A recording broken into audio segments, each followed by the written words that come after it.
നമ്മുടെ ചാനലിൽ കൂടി തത്സമയം വിദൂര സ്ഥലങ്ങളിൽ ഇരുന്നു കൊണ്ട് മീറ്റിംഗ് ക്രമീകരിക്കുന്ന ഒരു സംവിധാനം നമുക്കുണ്ട്. ആ സംവിധാനത്തിൽ കൂടിയാണ് ഇന്ന് ഈ മീറ്റിംഗ് ചലിക്കപ്പെടുന്നത്. ഈ മീറ്റിംഗിൽ പങ്കെടുക്കുന്ന മീറ്റിംഗിൽ സംബന്ധിച്ചുകൊണ്ടിരിക്കുന്ന എല്ലാവർക്കും സന്ധ്യാവന്ദനത്തെ അറിയിക്കുകയാണ്. ഇന്നത്തെ ഈ ടോക്ക് ഷോയിൽ നമ്മൾ പരിചയപ്പെടുത്തുന്നതും നമ്മുടെ ആശയങ്ങൾ അറിയുന്നതിന് വേണ്ടിയിട്ട് കടന്നു വന്നിരിക്കുന്നതും ബഹുമാനപ്പെട്ട KC ഷാജി അവറുകളാണ്. അദ്ദേഹം കേരള ചേരമൻ സംഘം കേരള ഘടകത്തിൻ്റെ പ്രസിഡന്റാണ്. അപ്പോൾ തന്നെ അദ്ദേഹം കോൺഗ്രസ്സിലെ DCCയുടെ ഒരു മെമ്പറായിട്ടും വർക്ക് ചെയ്തുകൊണ്ടിരിക്കുന്നു. അദ്ദേഹത്തെ ഈ മീറ്റിംഗിലേക്ക്, ഈ ടോക്ക് ഷോയിലേക്ക് ഞങ്ങൾ സ്നേഹപൂർവ്വം ക്ഷണിക്കുകയാണ്. രണ്ടാമതായിട്ട് നമ്മുടെ മീറ്റിംഗിൽ പങ്കെടുക്കുന്നത് ബഹുമാനപ്പെട്ട റവറൻഡ് അലക്സാണ്ടർ സാമുവൽ അവറുകളാണ്. അദ്ദേഹം CMS ആംഗ്ലിക്കൻ ചർച്ചിൻ്റെ പ്രധാനപ്പെട്ട ഒരു പുരോഹിതനായിട്ട് കോട്ടയം ഏരിയയിലും അടൂർ ഏരിയയിലൊക്കെ പ്രവർത്തിച്ചുകൊണ്ടിരിക്കുന്ന അദ്ദേഹം നിശ്ചയമാണ്. ഈ മീറ്റിംഗ് കണ്ടക്ട് ചെയ്യുന്നത് ബഹുമാനപ്പെട്ട അച്ഛനാണ്. അച്ഛനെ ഞാൻ സ്നേഹപൂർവ്വം ക്ഷണിച്ചോളൂ. പരിചയപ്പെടുത്തിയ സന്തോഷമുണ്ട്. പാസ്റ്ററെ പരിചയപ്പെടുത്തിയ എൻ്റെ പേര് അലക്സാണ്ടർ എന്നാണ്. ഞാൻ കൊല്ലം ജില്ലയിൽ ശൂരനാട് അതിൻ്റെ സ്വദേശം. ആംഗ്ലിക്കൻ ചർച്ചിലാണ് സേവനം അനുഷ്ഠിക്കുന്നത്. ഇതില് ചോദ്യം ചോദിക്കാനായിട്ട് പോവുകയാണ്. കേരള ചേരമൻ ക്രിസ്ത്യൻ സംഘം കൊണ്ട് എന്താണ് താങ്കൾ ഉദ്ദേശിക്കുന്നത്? കേരള ചേരമർ ക്രിസ്ത്യൻ സംഘം കൊണ്ട് ഇതിൻ്റെ സ്ഥാപകൻ ഉദ്ദേശിച്ചത് ഇങ്ങനെയാണ്. അദ്ദേഹം PD ജോൺ പള്ളം എന്ന ഒരു വ്യക്തിയാണ് കേരള ചേരമർ ക്രിസ്ത്യൻ സംഘം 1988 കോട്ടയം ആസ്ഥാനമായി പള്ളത്ത് രജിസ്റ്റർ ചെയ്ത് പ്രവർത്തിച്ചു തുടങ്ങിയത്. അദ്ദേഹം കേരള ചേരമർ സംഘത്തിൻ്റെ സജീവ പ്രവർത്തകനും ഒരു വലിയ നേതാവുമായിരുന്നു. ചേരമർ സംഘം തൻ്റെ സംസ്ഥാന കമ്മിറ്റികളും പ്രാദേശിക കമ്മിറ്റികളും ഒക്കെ കൂടുന്ന സമയത്ത് അവർ ഹിന്ദു മതത്തിൽ വിശ്വാസമുള്ള ചേരമരുടെ പ്രശ്നങ്ങളാണ് കൂടുതൽ സംസാരിച്ചു കൊണ്ടിരുന്നത്. ഇത് കേൾക്കുവാനിടയായ കേരള ചേരമർ ക്രിസ്ത്യൻ സംഘത്തിൻ്റെ സംസ്ഥാന പ്രസിഡന്റായി സ്ഥാനാരോഹണം ചെയ്ത് രജിസ്റ്റർ ചെയ്ത ശ്രീ PD ജോൺ അവറുകൾ മാറിയൊന്ന് ചിന്തിച്ചു. ക്രിസ്തുമതം സ്വീകരിച്ചവരുടെ പ്രശ്നങ്ങൾ എങ്ങും സംസാരിക്കുവാനിടയില്ലാതെ ഇരിക്കുന്ന ഈ സന്ദർഭത്തിൽ എന്തുകൊണ്ട് ക്രിസ്തുമതം സ്വീകരിച്ച ചേരമരുടെ പ്രശ്നങ്ങൾ സംസാരിക്കുവാൻ വേണ്ടി ഒരു സംഘടന ആയിക്കൂടാ എന്ന് അദ്ദേഹത്തിൻ്റെ നല്ല ബുദ്ധിയിൽ തോന്നിയത് കൊണ്ടാണ് ഈ സംഘം 1988 രജിസ്റ്റർ ചെയ്തത്.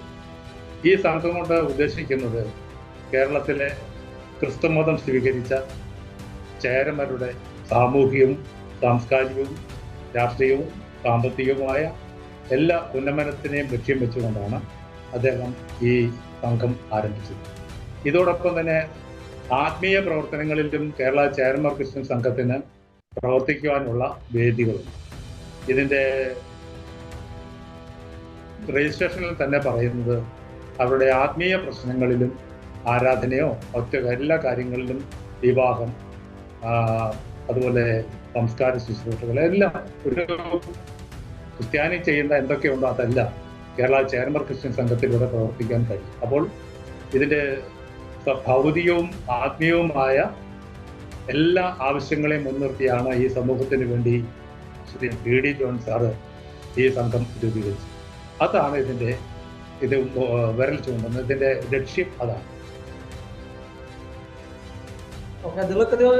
മഹാസഭ പാർശ്വവൽക്കരിക്കപ്പെട്ട സ്ലീവ ക്രിസ്ത്യാനി തുടങ്ങിയ സമൂഹത്തെ എങ്ങനെയാണ് ഈ സംഘടന കാണുന്നത്? അതായത് എല്ലാ ക്രിസ്ത്യൻ സഭകളിലും ദളിത് ക്രിസ്ത്യാനികൾ കത്തോലിക്ക സഭയിലുണ്ട്. CSIയിൽ ആണെങ്കിൽ പാർശ്വവൽക്കരിക്കപ്പെട്ടവർ, മറ്റ് സഭകളിൽ ശ്ലീബ ക്രിസ്ത്യാനികൾ, അങ്ങനെ വ്യത്യസ്ത പേരുകളിൽ ഈ സമൂഹത്തെ വേർതിരിച്ച് പറഞ്ഞ് സഭയിലും 2 തരത്തിലുള്ള ക്രിസ്ത്യാനികളെ ഉണ്ടാക്കുന്നതിന് കേരള ചേരമർ ക്രിസ്ത്യൻ സംഘം ഒരിക്കലും പിന്തുണ നൽകുന്നില്ല. ഇത് സഭയിലെ ഒരു പറ്റം ചേരമർ, സാധുവർ, സിദ്ധനർ, കുറവർ തുടങ്ങിയ ജാതിയിൽപ്പെട്ട ക്രിസ്ത്യാനികളെ ക്രിസ്തുവിൻ്റെ പേര് പറഞ്ഞ് സഭയിൽ മാറ്റി നിർത്തുന്ന ഒരു അവസ്ഥയാണ്. ഉദാഹരണത്തിന് ഇപ്പോൾ ഒരു പെരുന്നാൾ നടക്കുന്ന സഭകളിൽ അതിൻ്റെ രൂപക്കൂട് എടുക്കുന്ന ഒരു സമ്പ്രദായം. ആ രൂപക്കൂടിൽ ഈ ചേരമരടക്കമുള്ള ക്രിസ്ത്യാനികളെ തൊഴിയിപ്പിക്കത്ത് പോലും അത് ചുമക്കാൻ പ്രത്യേകം അവരുടെ ഇടയിൽ തന്നെ ആളുകളുണ്ട്. അപ്പോൾ സഭകളിൽ വേർതിരിവിൻ്റെ ഒരു രൂപമാണ് ദളിത് ക്രിസ്ത്യാനികൾ എന്ന് പറയുന്നവരോട് കാണിക്കുന്നത്. എന്നാൽ കേരള ചേരമർ ക്രിസ്ത്യൻ സംഘം ദളിത് വാക്കിനെ ഒരു തരത്തിലും അംഗീകരിക്കുന്നില്ല. കാരണം സുപ്രീം കോടതിയുടെ പരിഗണനയിൽ വന്ന ഒരു പരാമർശം ഹരിജനങ്ങൾ എന്ന് പറഞ്ഞതുപോലെ പാർലമെന്റ് നിരോധിച്ചതുപോലെ ഇന്ത്യൻ സുപ്രീം കോടതിയും കേന്ദ്ര ഗവൺമെന്റും കൂടെ സംയുക്തമായി നിരോധിക്കപ്പെട്ട ഒരു വാക്കാണ് ദളിത്. നമ്മുടെ സമൂഹം പലരും ദളിത് എന്ന് അറിയപ്പെടുവാനാണ് ഏറെ ആഗ്രഹിക്കുന്നത്. അതിനൊരു പ്രത്യേകത എന്താണെന്ന് വെച്ചാൽ ദളിത് എന്ന് പറയുന്ന ആ ഒരു വാക്ക് നമ്മുടെ കേരളത്തിലെ ഏറ്റവും പ്രചാരത്തിലുള്ള വെട്ടമ്മാണിയുടെ ഇംഗ്ലീഷ് ഡിക്ഷണറിയിലോ മറ്റേതൊരു ഇംഗ്ലീഷ് ഡിക്ഷണറിയിലോ ഈ ഒരു വാക്ക് കാണുന്നില്ല. ഡോക്ടർ BR അംബേദ്കർ പോലും ദളിത് എന്നൊരു പദപ്രയോഗം ഒരിടത്തും പറഞ്ഞതായിട്ട് എനിക്കറിയില്ല. അപ്പോൾ പിന്നെ എങ്ങനെയാണ് നമ്മളെ ദളിതൻ എന്ന് വിളിക്കുന്നത്? എൻ്റെ പേര് KC ഷാജി എന്നാണ്. എന്നെ ഒരാൾ ശശി എന്ന് വിളിച്ചാൽ എനിക്ക് വിളി കേൾക്കാൻ സാധ്യതയില്ല. ഞാനതിനെ അംഗീകരിക്കുകയുമില്ല. എന്ന് പറഞ്ഞ പോലെ കേരളത്തിലെ ചേരമർ വിഭാഗത്തിൽപ്പെട്ട ക്രിസ്തുമതം സ്വീകരിച്ചവരെ ദളിത് ക്രിസ്ത്യാനികൾ എന്ന് വിളിക്കുന്നത് ഒരിക്കലും അംഗീകരിക്കാൻ കേരള ചേരമർ ക്രിസ്ത്യൻ സംഘം തയ്യാറാകുന്നു. അവരെ വേണമെങ്കിൽ ചേരമർ, സാമ്പവർ, സിദ്ധനർ, കുറവർ തുടങ്ങിയ ഈ ഒരു സമൂഹത്തെ വേണമെങ്കിൽ ദ്രാവിഡ ക്രിസ്ത്യാനികൾ എന്ന് വേണമെങ്കിൽ വിളിക്കാം. അത് തെറ്റുമല്ല. കാരണം അത് ഭരണഘടന ലംഘിക്കുന്ന ഒരു വാക്കല്ല. നമ്മുടെ സമൂഹത്തിൽ ഉൾക്കൊള്ളുന്ന ഒരു സമൂഹമാണ്. മറ്റത് ദളിത് എന്ന് പറയുന്ന ഒരു പാർലമെന്ററി ഭാഷയല്ല. ഇത് ഉപയോഗിക്കാൻ വേണ്ടി മാത്രം ചില ആളുകൾ അവരോട് പറഞ്ഞാൽ എന്തുമാത്രം പറഞ്ഞാലും അവരിത് ഉൾക്കൊള്ളുകയില്ല. അവർക്കൊരു ദളിതിന്റെ മനോഭാവമാണ്. എന്താണ് ദളിത് വിഭാഗത്തെക്കുറിച്ച് പറയുന്നതെന്ന് വെച്ചാൽ ഏറ്റവും മോശമായ തൊഴിൽ ചെയ്യുന്നവരെ കുറിച്ചാണ് ദളിത് എന്ന വാക്ക് ഉപയോഗിക്കുന്നത്. എന്താണ് ഏറ്റവും മോശമായ തൊഴിൽ എന്ന് ചോദിച്ചാൽ, താങ്കളുടെ വസ്ത്രം വേണമെങ്കിൽ ഞാൻ അലക്കി തരാം, തേച്ചു തരാം, ഷൂ പോളിഷ് ചെയ്ത്, പക്ഷേ താങ്കളുടെ മലവിസർജനങ്ങൾ ചുമക്കുന്നതാണ് ഏറ്റവും മോശമായത്. അതൊരിക്കലും ചെയ്യുന്നവരല്ല കേരളത്തിലെ ചേരമർ സമൂഹം. അതുകൊണ്ട് ദളിത് വാക്കിനെ ഒരു കാരണത്താലും കേരള ചേരമർ ക്രിസ്ത്യൻ സംഘം അംഗീകരിക്കുന്നില്ല. അത് ഒരു തെറ്റായ കീഴ്വഴക്കമാണ്. അത് ഇതുമായിട്ട് ബന്ധപ്പെട്ടിരിക്കുന്ന ഒരു നിർത്തിവെക്കണം, സഭകൾ നിർത്തിവെക്കണം എന്നാണ് എനിക്ക് അഭ്യർത്ഥിക്കാനുള്ളത്. ദളിത് ക്രിസ്ത്യാനികളുടെ സംവരണ പ്രശ്നങ്ങൾക്ക് ക്രൈസ്തവ ബിഷപ്പന്മാരുടെ നേതൃത്വം എത്രത്തോളം ആവശ്യമുണ്ട്? ഈ ദളിത് ക്രിസ്ത്യാനികളുടെ സംവരണം എന്ന് പറയുന്നത് ഒരു പ്രശ്നമല്ല. കാരണം അവിടെ നമ്മുടെ സർട്ടിഫിക്കറ്റുകളിൽ, ഗവൺമെന്റിന്റെ രേഖകളിൽ പാർലമെന്ററി ഭാഷയല്ലാത്ത ഒന്നിനെ അംഗീകരിക്കുന്നു. ഉദാഹരണത്തിന് എൻ്റെ പേര് KC ഷാജി എന്നാണ്. ഞാൻ ചേരമർ വിഭാഗത്തിൽപ്പെട്ട ക്രിസ്തുമത വിശ്വാസിയാണ്. അതുകൊണ്ട് ചേരമർ ക്രിസ്ത്യാനികൾ അടക്കമുള്ള പിന്നോക്കം വരുന്ന ഒരു ജനത, അത് സാമ്പത്തികമായും സാംസ്കാരികമായും രാഷ്ട്രീയമായും എല്ലാ മേഖലകളിലും പിന്തള്ളപ്പെട്ട ഒരു സമൂഹത്തെ കേരളത്തിലെ ബിഷപ്പുമാര് നയിക്കുക എന്ന് പറയുന്നത് ഒട്ടും ശരിയല്ല. കാരണം ഈ സമൂഹത്തിന്റെ ആവശ്യങ്ങളും അവരെ കുറിച്ചുള്ള ചിന്തയും ആലോചനകളും ഒക്കെ ചെയ്യുവാൻ കേരളത്തിലെ ചേരമർ ക്രിസ്ത്യാനികൾ അടക്കമുള്ള ക്രിസ്ത്യാനികൾക്ക് ഈശ്വരാനുഗ്രഹത്താൽ ബുദ്ധിയുണ്ട്. അതിനെ ചൂഷണം ചെയ്യുന്ന ഈ ബിഷപ്പുമാരുടെ പ്രവർത്തനം ഒട്ടും അംഗീകരിക്കാൻ കഴിയുന്നതല്ല. ഈ കഴിഞ്ഞ ദിവസം KCBC പറഞ്ഞു, ഈ പട്ടികജാതി ക്രിസ്ത്യാനികൾക്ക് സംവരണം കിട്ടുന്നതിന് വേണ്ടി KCBC ഇടപെടുന്നു. KCBC എന്ന് പറയുന്നത് ഈ അവരെ പറഞ്ഞിരിക്കുന്ന പട്ടികജാതി ക്രിസ്ത്യാനികൾ എന്ന് പറയുന്ന ഒരു ക്രിസ്ത്യാനി ഇവിടെ ഇല്ല. ഇവിടെയുള്ളത് പട്ടികജാതിയിൽ നിന്നും മതപരിവർത്തനം ചെയ്ത ക്രിസ്ത്യാനികൾ. അവരെയാണ് ചേരമർ ക്രിസ്ത്യൻസ് എന്നും സാംബവ ക്രിസ്ത്യൻ എന്നും ഒക്കെ പറഞ്ഞു. ആ പേരുകളിൽ അറിയപ്പെട്ട് അവർക്ക് വേണ്ടി സ്വന്തം ജനത്തെ നയിച്ച് സ്വന്തം ജനത്തിന്റെ പുരോഗതിക്ക് വേണ്ടി പ്രവർത്തിക്കാനുമാണ് കേരള ചേരമർ ക്രിസ്ത്യൻ സംഘം ആഗ്രഹിക്കുന്നത്. ഒരിക്കലും ബിഷപ്പുമാരുടെ നേതൃത്വം നമ്മൾ അനുഭവിച്ചതിന്റെ ഫലമായിട്ട് ഇന്ന് നമ്മളൊക്കെ ദളിതരായിട്ടും പിന്തള്ളപ്പെട്ട് നിൽക്കുക. എല്ലാ ക്രിസ്ത്യാനികളും സാമ്പത്തികമായും വളരെ മുന്നിൽ നിൽക്കുമ്പോൾ ഞാനടക്കമുള്ള എൻ്റെ സമൂഹം വളരെ പിന്നോക്കമായ അവസ്ഥയിലാണ്. അപ്പോൾ ഒരു തരത്തിൽ പറഞ്ഞാൽ ഇന്ന് നമ്മളെ സഭയിൽ അടിമകളെ പോലെയാണ് നമ്മളെ അവർ കാണുന്നത്. ഈ പ്രവണത അംഗീകരിക്കാൻ കേരളത്തിലെ ചേരമർ ക്രിസ്ത്യാനികൾ തയ്യാറല്ല. അതിനുവേണ്ടി ശക്തമായ നേതൃത്വം നൽകുവാൻ കേരള ചേരമർ ക്രിസ്ത്യൻ സംഘത്തിന്റെ ഭാരവാഹികൾ, പ്രസിഡന്റായിട്ട് KC ഷാജിയായി ഞാൻ, ജനറൽ സെക്രട്ടറി ആയിട്ട് OBM മനോജ്, വൈസ് പ്രസിഡന്റുമാരായി MI ജോസ് ചിങ്ങവനം, ബാബു മണിമലപ്പറമ്പിൽ, ട്രഷറർ അനീഷ് തുടങ്ങിയ ഒരു 11-അംഗ എക്സിക്യൂട്ടീവാണ് ഇതിന് നേതൃത്വം നൽകുന്നത്.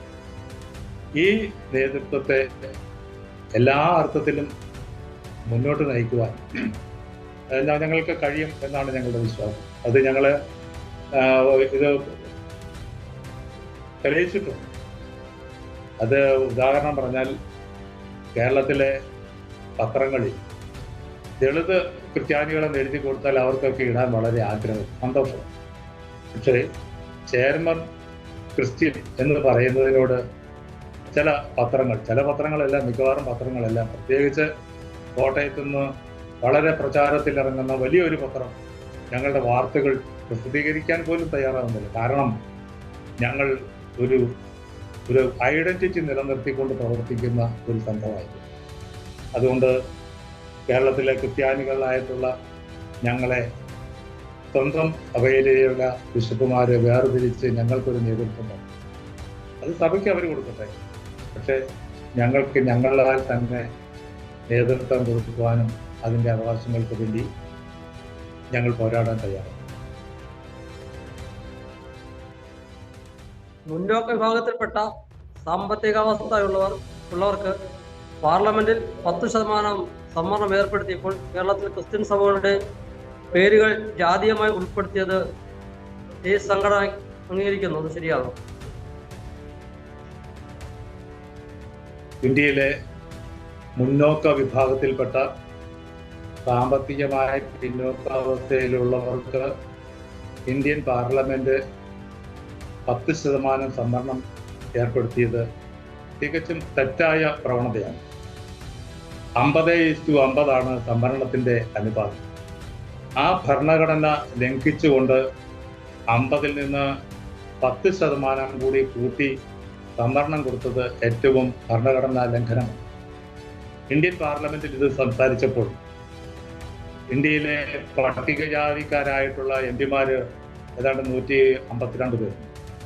അവരാരും ഈ ഭരണഘടനാ ലംഘനത്തെ ചോദ്യം ചെയ്തില്ല, അതിനു വേണ്ടി കൈപൊക്കിയത്.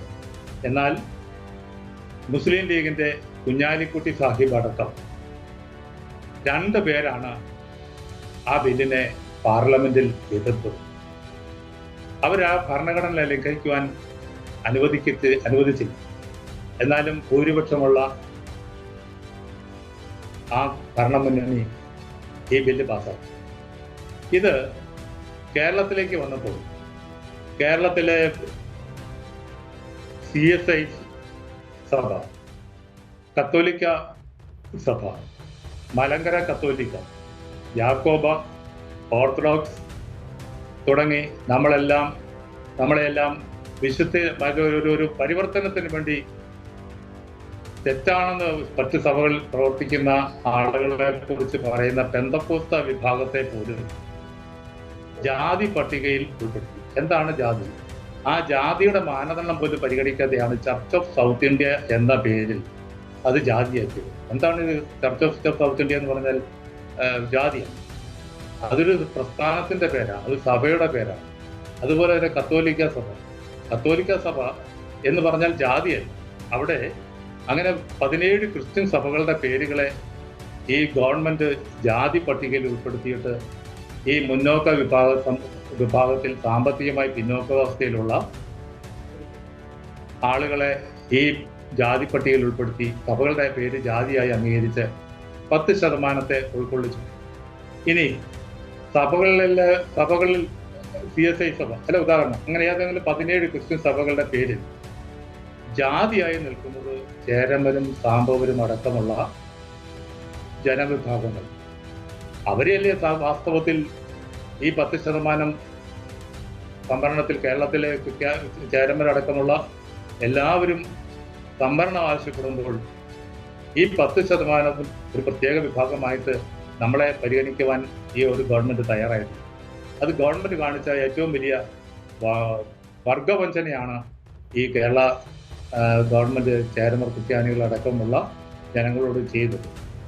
ഈ സഭകളുടെ പേരുകൾ ജാതിയായി ഉൾപ്പെടുത്തിയത് ഒട്ടും ശരിയല്ല. അത് പുനർവിചിന്തനം ചെയ്യുവാൻ ഞങ്ങൾ ആവശ്യപ്പെടുന്നു. താമസിയാതെ ഞങ്ങൾ അതിനെ ഹൈക്കോടതിയിൽ ചോദ്യം ചെയ്യും. അവിടെ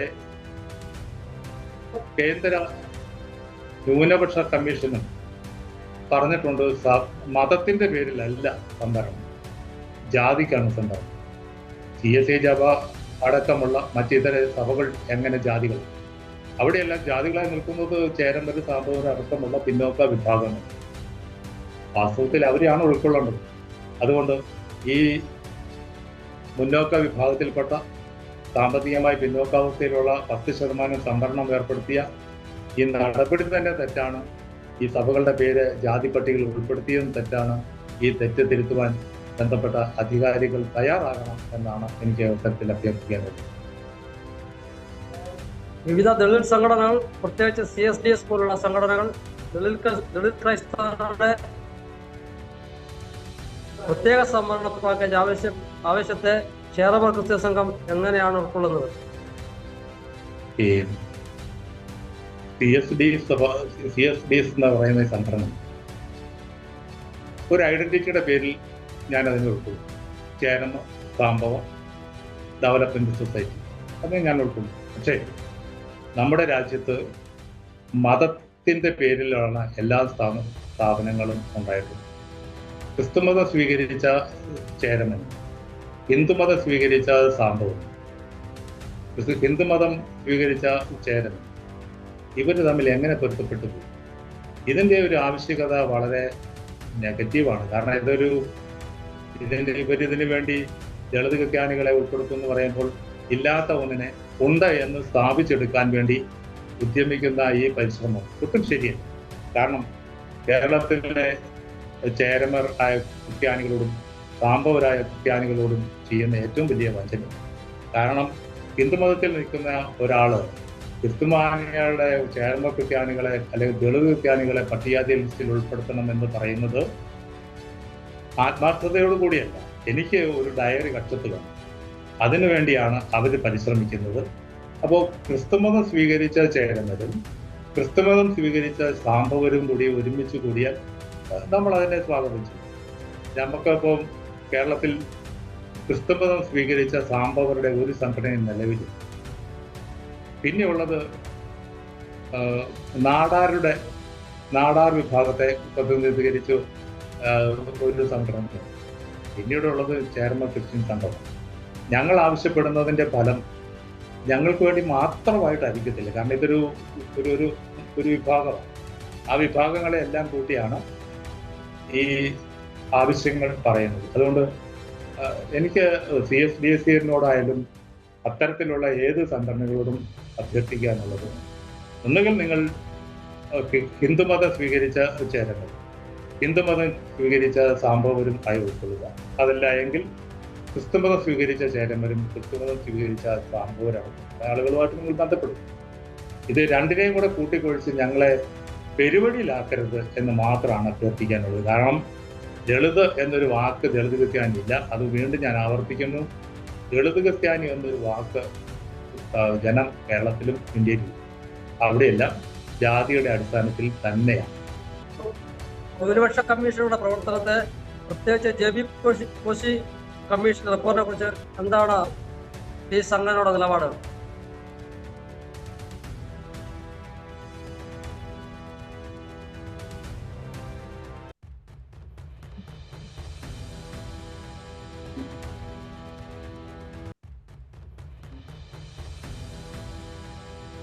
ന്യൂനപക്ഷ കമ്മീഷനുകൾ JB കോശി കമ്മീഷന് മുൻപ് വേറെയും കമ്മീഷനുകൾ ഉണ്ടായിരുന്നു. അതിൽ മുഹമ്മദ് ഹനീഫ എന്ന് പറയുന്ന ഒരു തൃശ്ശൂർ ജില്ലാ ജഡ്ജി ചെയർമാനായിട്ടുണ്ടായിരുന്ന ഒരു കമ്മീഷൻ. ആ കമ്മീഷൻ കോട്ടയത്ത് സിറ്റിംഗ് നടത്തി അതിൽ തെളിവ് കൊടുത്ത ഒരു സംഘടനയാണ് കേരള ചേരന്മാർ ക്രിസ്ത്യൻ സംഘടന. ഞങ്ങളുടെ ആവശ്യങ്ങൾ ആ കമ്മീഷന്റെ മുൻപാകെ ഞങ്ങൾ അവതരിപ്പിച്ചു. ആ കമ്മീഷൻ ഗവൺമെന്റിന് കൊടുത്ത ഒരു റിപ്പോർട്ടുണ്ട്. 80:20 80:20 എന്ന അനുപാതത്തിൽ സാമ്പത്തികം വിനിയോഗിക്കണമെന്നാണ് ആ കമ്മീഷൻ ഗവൺമെന്റിന് കൊടുത്ത റിപ്പോർട്ട്. 80% മുസ്ലിങ്ങളടക്കമുള്ള പിന്നോക്ക വിഭാഗത്തിൽ, 20% ചേരമർ, സാംബവർ, സിദ്ധലർ, കുറവർ, ലാറ്റിൻ വിഭാഗങ്ങൾ അടക്കമുള്ള ആളുകൾക്ക് സമൂഹത്തിന് വിനിയോഗിക്കാൻ വേണ്ടിയാണ് ഗവൺമെന്റ് റിപ്പോർട്ട് കൊടുത്തത്. ആ റിപ്പോർട്ട് കൊടുത്ത ഉടനെ കേരളത്തിലെ ബിഷപ്പുമാർ ഹൈക്കോടതിയിൽ ആ റിപ്പോർട്ടിനെതിരെ സ്റ്റേ ഹർജി കൊടുത്തു. ആ സ്റ്റേ ഇന്നും നിലനിൽക്കുകയാണ്. ഗവൺമെന്റ് ഏതായിരുന്നാലും സുപ്രീം കോടതിയിൽ ഒരു ഫയല് കൊടുത്തിട്ടുണ്ട് ഈ റിപ്പോർട്ടിന്റെ എതിരെ അപ്പീൽ നിരോധനത്തിനെതിരെ കൊടുത്തത്. അതിന്റെ തീരുമാനം ഇന്ന് വരെ ആയിട്ടില്ല. എന്താണ് ആ 80:20 അനുപാതത്തിൽ പറയുന്നത് എന്ന് വളരെ വ്യക്തമായിട്ട് ഗവൺമെന്റിന് റിപ്പോർട്ട് കൊടുത്തിട്ടുണ്ട്. കേരളത്തിലെ സിറിയൻ ക്രിസ്ത്യാനി അവർക്ക് ഈ സംവരണത്തിന്റെ ആനുകൂല്യങ്ങൾക്ക് യാതൊരുവിധ അർഹതയും ഇല്ല. കാരണം അവർ സാമ്പത്തികമായി, സാംസ്കാരികമായി, വ്യാവസായികമായി, ഭരണപരമായി, ആത്മീയമായി വളരെ മുൻപിൽ സാമ്പത്തികമായി നിൽക്കുന്നത് കൊണ്ട് അവർക്ക് ഈ സംവരണത്തിന്റെ ആവശ്യമില്ല എന്നാണ് ആ കമ്മീഷൻ പറഞ്ഞത്. അതിനുശേഷം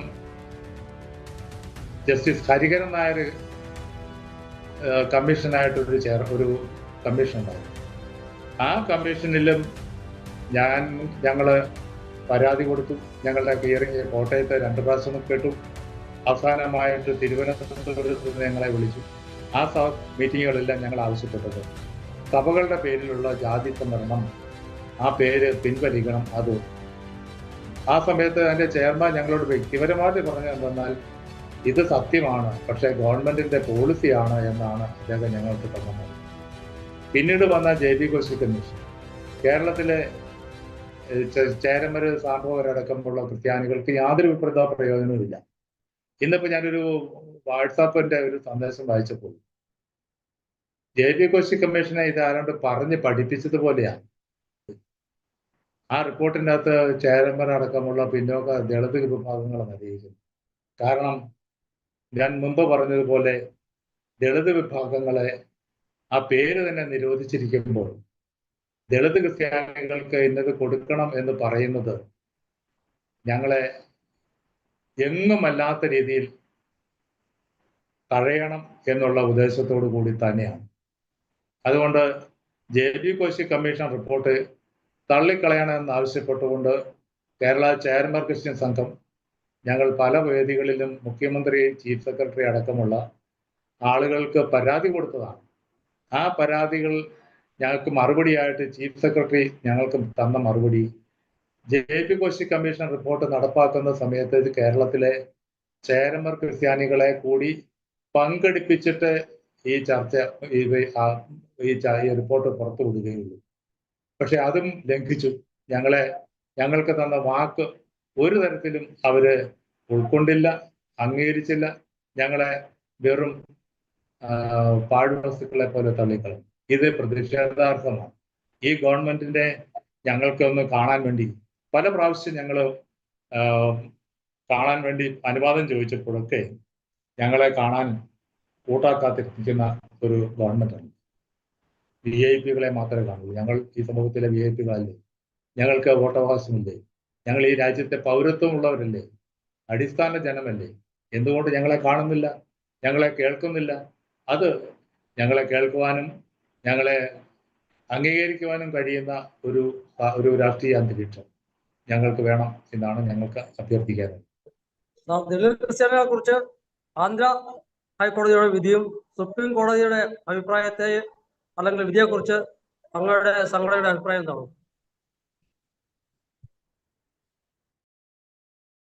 ദളിത് ക്രിസ്ത്യാനികൾ എന്നൊരു വാക്കില്ല എന്ന് ഞാൻ വീണ്ടും വീണ്ടും ആവർത്തിക്കുന്നു. ആന്ധ്ര ഹൈക്കോടതിയിലെ വന്ന ഒരു പരാമർശം ഒരു പാസ്റ്ററെ ഉപദ്രവിച്ചു, അതുകൊണ്ട് പട്ടികജാതി സംവരണം ആവശ്യപ്പെട്ടു. ആന്ധ്ര ഹൈക്കോടതി പറഞ്ഞു നിങ്ങൾ പട്ടികജാതിയിലുള്ളവരല്ല, ക്രിസ്തുമതം സ്വീകരിച്ചല്ലോ, അതുകൊണ്ട് നിങ്ങൾക്ക് സംവരണം തരാം. അപ്പീലുമായിട്ട് ആ പാസ്റ്റർ സുപ്രീം കോടതിയെ സമീപിച്ചു. സുപ്രീം കോടതി ആന്ധ്ര ഹൈക്കോടതി പറഞ്ഞ അതിന് ശരിവെച്ചു. പട്ടികജാതി ക്രിസ്ത്യാനി ഒന്നും ഇല്ല ഇവിടെ, സത്യമാണ്. ആ ഹൈക്കോടതിയുടെ സുപ്രീം കോടതിയുടെ വിധി പറയുന്നത് ഇന്ത്യയിലെ പിന്നോക്ക പട്ടികജാതിയോ പട്ടികവർഗത്തിൽപ്പെട്ട ജഡ്ജിമാരുടെ അടങ്ങുന്ന ഒരു ബെഞ്ചല്ല. സുപ്രീം കോടതിയിലെ ജഡ്ജിമാര് ഉന്നത ജാതിയിൽ ജനിച്ച് ബ്രാഹ്മണിസം പുലർത്തുന്ന സവർണ മേധാവിത്വമുള്ള ഒരു വേദിയാണ് ഈ സുപ്രീം കോടതി.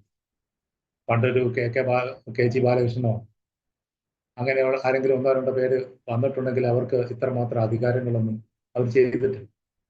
അപ്പം സുപ്രീം കോടതിയുടെ വിധി ഇന്ന ജാതിയിൽപ്പെട്ട അല്ല എന്ന് കോടതിക്ക് പറയാനുള്ള അധികാരമില്ല.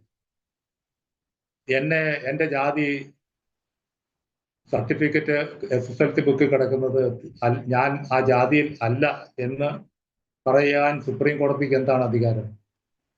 പട്ടികജാതിക്കാരന്റെ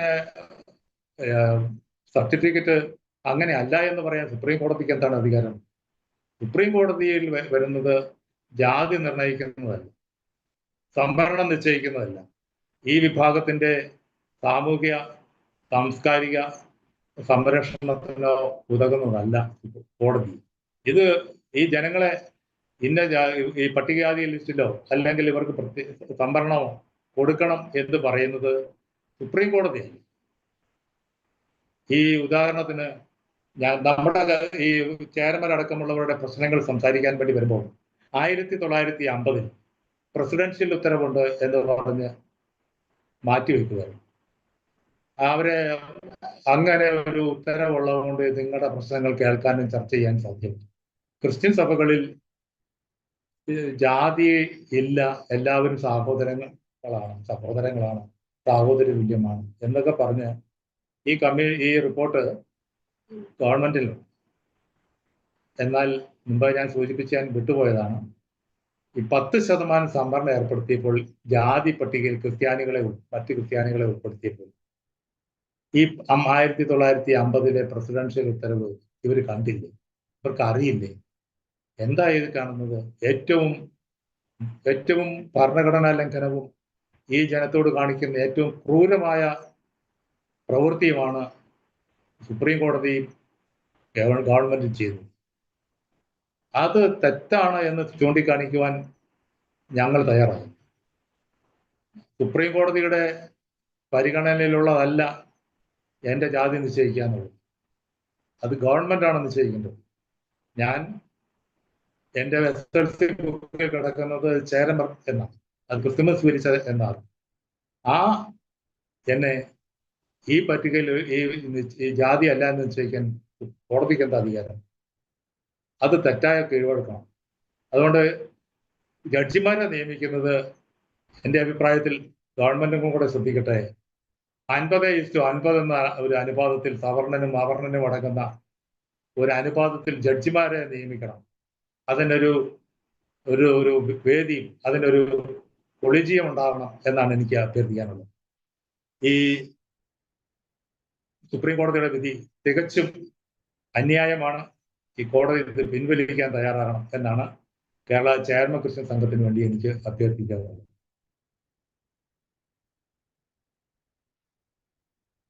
മറ്റെന്തെങ്കിലും ആയിട്ടുണ്ടോ? പാർശ്വവൽക്കരിക്കപ്പെട്ട ക്രിസ്ത്യൻ സംബന്ധമായ സമൂഹത്തിന്റെ പോരാട്ടങ്ങൾ തുടർന്നുകൊണ്ടേയിരിക്കുക.